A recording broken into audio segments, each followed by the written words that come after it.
Alegria vê-los assim unidos e reunidos na sede do Reino de Nossa Senhora, desejosos da vitória do Reino de Nossa Senhora na Terra. Uma palavrinha a respeito desse assunto não será demais. Nós sabemos que nessa Terra as coisas estão de tal maneira que se pode dizer que estamos no reino do demônio. O que significa o reino do demônio? O reino é o lugar onde um determinado rei reina. Quer dizer, exerce sua vontade ali. Ele faz o que ele manda, é feito, é cumprido. A sua vontade é aplicada por toda parte. As leis que ele faz são obedecidas, as ordens que ele dá são seguidas, estão no reino. Então, o que é o reino do demônio? O reino do demônio é uma determinada área, uma determinada superfície, onde o demônio é rei. Quer dizer, o que o demônio quer que os homens façam, é feito. O que o demônio quer que os homens não façam, não é feito. Segue-se a vontade do demônio por toda parte. Qual é a vontade do demônio? É o pecado. O demônio não quer de nós outra coisa senão que nós pequemos, porque ele é o inimigo de Deus e ele sabe que o pecado ofende a Deus. E ele, por causa disso, quer que nós pequemos para injuriar a Deus, contra o qual o miserável canalha vive durante toda a eternidade soltando blasfêmias, uma maior que a outra, que a outra e que a outra. Bem, ele, como é um blasfemador infame, ele quer que nós pequemos, porque o pecado tem um quê de blasfêmia, pelo lado de injúria a Deus que existe em qualquer pecado. Mesmo num pecado venial, existe um lado de injúria a Deus. É uma injúria leve, mas existe uma injúria a Deus. Então, para ele, não há o que baste em matéria de pecado. Ele quer que todos pequem e pequem o mais possível. Agora, no mundo contemporâneo, quantas pessoas resistem ao que ele faz, ao que ele quer? Nos dias de hoje, quantas pessoas são aquelas que não pecam, que se mantêm castas, por exemplo? Os senhores conhecem muita gente casta? Quando os senhores andam pela rua, vem gente passar, os senhores têm alguma vez uma exclamação interior, porque vem uma cara especialmente pura, e dizem que castidade admirável? Não acontece nada, os senhores estão murmurando um não, porque é tão raro que é como que nunca. É em milhões de pessoas que acontece isso. Pelo contrário, passam pessoas diante dos senhores, pelos trajes, pelos olhares, pelas coisas, os senhores veem que são pessoas que estão imersas na impureza, mergulhadas na impureza. É quase tudo, de todos os lados. Depois, de outro lado, roubalheira. Quem é que não rouba hoje? Tendo oportunidade de meter mão num dinheiro que não lhe pertence e meter mão sem trabalho, para enriquecer sem dificuldade, quem é que não faz? Qual dos senhores teria coragem, por exemplo, de, não sei, numa repartição, num banco, numa qualquer coisa, deixar um dinheiro do lado de fora, no guichê, e dizer, olha, eu vou chegar lá dentro para falar com o gerente, já saio e pego esse pacote de dinheiro que fica aqui. Não tem perigo, porque já sabem que o pacote some numa moeda. Quer dizer que todo mundo que anda por ali é ladrão. Mas não é só o banco, é por toda parte. Nós nos lembramos, quando nós analisamos os dias de hoje, nós nos lembramos das palavras de Nosso Senhor quanto aos homens do tempo dele. Ele qualificou aqueles homens de geração de adúlteros e ladrões. No adúltero é aquele que peca com uma pessoa com quem não está casado. Uma pessoa casada, não com ele. Esse é o adúltero. Bem, ladrão já estamos vendo, não precisa definir o que é. Geração de adúlteros e ladrões quer dizer, é uma geração em que todo mundo, salvo uma ou outra rara exceção, quando existe, bem, todo mundo ou peca contra a castidade, ou adultério, ou rouba. Pelo menos, sem falar outras coisas. A toda hora as pessoas estão lendo nos jornais notícias dos crimes mais espantosos. Geração de adúlteros e ladrões. Nós vivemos metidos numa geração de adúlteros e ladrões. Os homens desta época são, na sua grande maioria, adúlteros e ladrões. Isto posto, as coisas são de tal jeito que eles sabem que isto é assim. Mas se, por exemplo, uma televisão filmasse, gravasse essas palavras e dissesse, Dr. Plínio Corrêa de Oliveira, falando na sede do Reino de Maria, a uma concentração de operários, qualificou os homens de nossa época de adúlteros e ladrões, haveria uma indignação, mas eles sabem que é verdade, quer dizer, não tem dúvida nenhuma. Bem, isso é o reino do demônio, é o reino onde o pecado é a regra geral, e quando o indivíduo não peca, é até muitas vezes perseguido, caçoam, debicam, falam mal, é uma forma de perseguição. Não é ainda a perseguição como existia no tempo dos romanos, que matavam, etc., mas é uma perseguição em que se caçoa, em que se debica, em que se fala mal daquele que cumpre a lei de Deus. Por exemplo, conosco.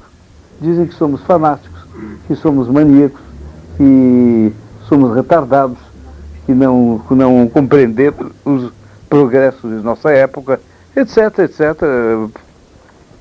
Vamos dizendo coisas por aí. Bem,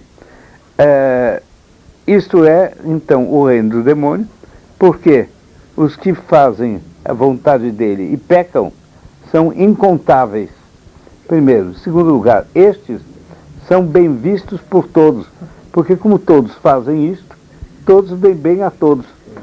E então eles estão em casa, são cidadãos deste reino. Nós fazemos o papel de estrangeiros, dos quais todo mundo caçoa.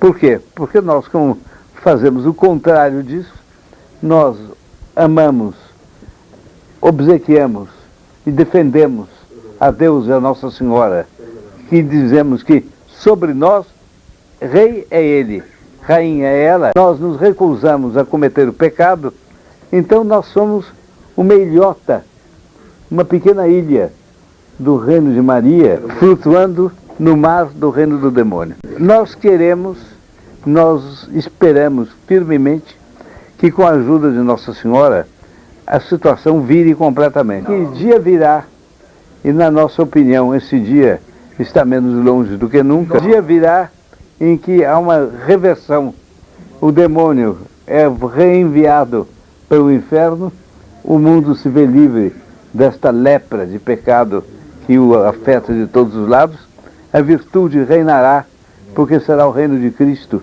e o reino de Maria. E no reino de Cristo, no reino de Maria, faça a vontade de Cristo e de Maria. Sagrados corações de Jesus e Maria, esta é a vontade que se faz. E fazendo essa vontade, são eles que reinam. E a nós tocará a gloriosa tarefa de, por ordem de Nossa Senhora, esmagar a cabeça do adversário. Ali atrás dos senhores, os senhores podem voltar-se para ver, na prateleira bem de cima, há uma escultura em madeira encantadora, que me foi dada pelo grupo do Equador, e representa Nossa Senhora esmagando o demônio. É isso mesmo que está previsto na Escritura, que a Nossa Senhora, com o calcanhar dela, esmagará a serpente e o demônio.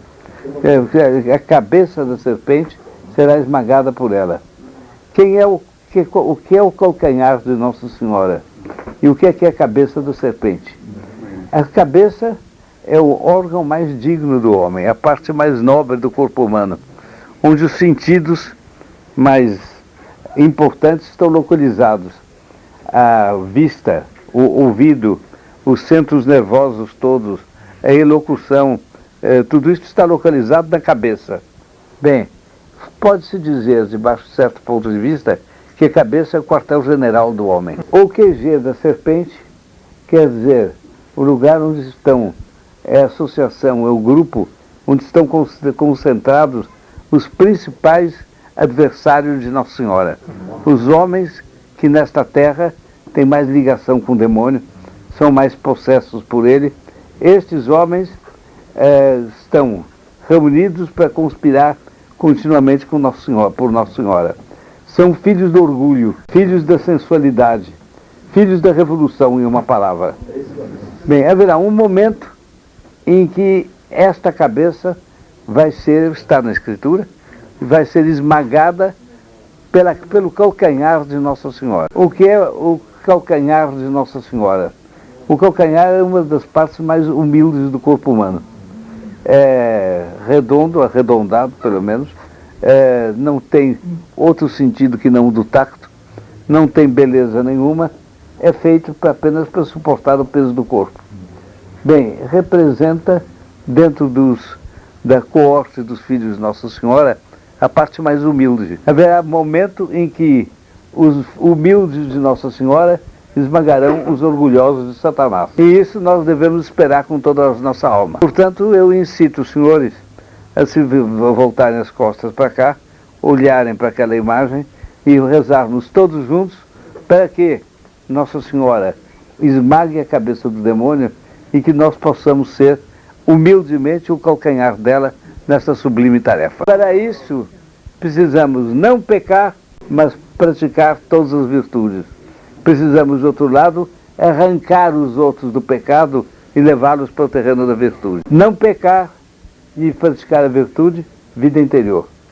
Arrancar os outros do pecado para que pertençam a Nossa Senhora, apostolado. Para que a nossa vida interior e o nosso apostolado sejam perfeitos, nós vamos pedir agora juntos o auxílio de Nossa Senhora, rezando um memorário. Memorário, podem voltar-se para lá. Podem, sem nenhuma cerimônia, me dar as costas.